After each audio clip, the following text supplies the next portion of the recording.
ख़त्म कर दी। हमारे देश में भी एक ठग घूम रहा है आजकल, वो गुजरात और हिमाचल में घूम रहा है, क्योंकि दो राज्यों के लोगों को वो बेवकूफ़ बना चुका है। फ्री पानी और बिजली के नाम पर हम दिल्ली में रहते हैं, और दिल्ली की स्थिति ये है यहाँ पर कि हमारे ठग के बारे में बताना चाह रही हूँ। ठग के नाम से आप पहचान गए होंगे मैं किसके विषय में बोलना चाह रही हूँ।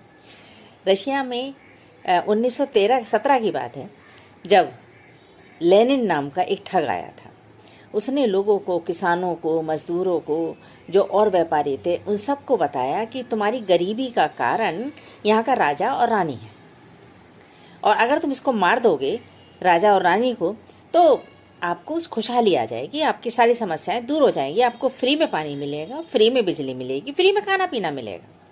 जनता उसकी बहकाई में आ गई और उन्होंने अपने राजा और रानी को मार दिया। ये हमारा एक सच्चा इतिहास है जो रशिया में हुआ।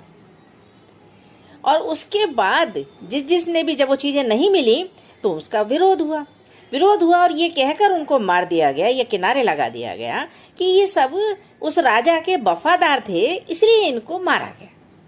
करते करते ऐसा हुआ कि वहाँ की आधी आबादी उस लेनिन नामक ठग ने ख़त्म कर दी। हमारे देश में भी एक ठग घूम रहा है आजकल, वो गुजरात और हिमाचल में घूम रहा है, क्योंकि दो राज्यों के लोगों को वो बेवकूफ़ बना चुका है।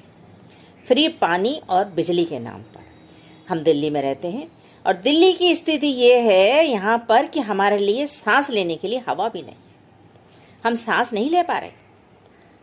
जिस कारण से मैं ये वीडियो बनाने को मजबूर हुई कि मैं आप लोग वोट देने जा रहे हैं, आपसे किसी को भी वोट दें, इस ठग से बचकर रहें। ये ऐसा ठग है जो अपने आप को कृष्ण का अवतार मानता है, सारी समस्याएं इसकी जेब में हैं, लेकिन हकीकत ये है कि ये व्यक्ति इस लायक है ही नहीं कि इसको एक गली की भी चपरासी चौकीदारी दी जा सके। तो इससे बचकर रहें। कुछ फ्री में नहीं मिलेगा, सिवाय आपकी जो नदी है, जो नदी तट है, उसको देखो और यमुना को आकर देखो आप, तो आपको अंतर दोनों में पता लगेगा, दिल्ली में क्या है और आपके गुजरात में क्या है। तो बस इतनी ही प्रार्थना है, जब आप वोट देने जाएं तो ज़रूर इस बात पर विचार करें। बहुत बहुत धन्यवाद आपका मुझे सुनने के लिए। ओम शांति। अब दिल्ली में हम लोगों ने पूसा रिसर्च इंस्टीट्यूट के साथ मिलके एक सोल्यूशन बनाया, केमिकल सोल्यूशन, बायोकेमिकल सोल्यूशन। वो सोल्यूशन छिड़कने से वो जो स्टबल है, पराली है, वो खाद में कन्वर्ट हो जाती है। It's a win win situation, और इतना सस्ता है। दिल्ली सरकार ने दिल्ली के सारे खेतों में छिड़काव कर दिया फ्री में। पंजाब सरकार भी कर सकती है, यूपी सरकार भी कर सकती है, हरियाणा सरकार, क्यों नहीं कर रहे वो लोग? उन सारे फैक्ट्री वालों को मैंने दिल्ली बुला के उनसे बात की। आप सोच के देखो, अगर पूरे पंजाब के अंदर हम इतनी सारी फैक्ट्रियां लगा दें जो पराली को इस्तेमाल करके कोयला बनाने लगे, बिजली बनाने लगे, एक तो किसान को 1000 रुपए एकड़ के हिसाब से पराली के पैसे मिलने लगेंगे, जलाने की जरूरत नहीं पड़ेगी, और वो फैक्ट्री वाला खुद आपकी पराली काट के ले जाएगा, आपका कोई पैसा नहीं लगेगा। मशीनें आती हैं, वो मशीनें अगर किसानों को दे दो तो किसानों को जलाने की जरूरत नहीं पड़ती, फिर वो मशीन से नीचे का जो पराली बचती है उसको बेच के अपना और पैसा कमा सकते हैं।